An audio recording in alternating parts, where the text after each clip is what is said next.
Calm, really. Pretty dark up that way, huh? Yeah.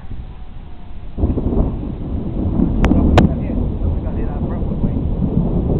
Something got hit out Brentwood way. Yeah, that'd be a good idea. Friday night I was out on the porch with everybody's out celebrating.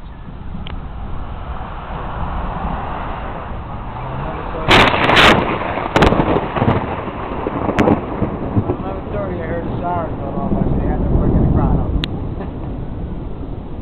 Wayne said they come by around 11:30 and push everybody off the street. What up on Brownsville? I went up there, me and Cody went up there. There was two dudes stopping everybody that came by. Driving?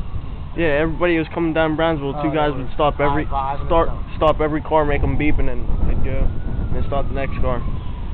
They had a line going all the way down to Coultry and Dairy.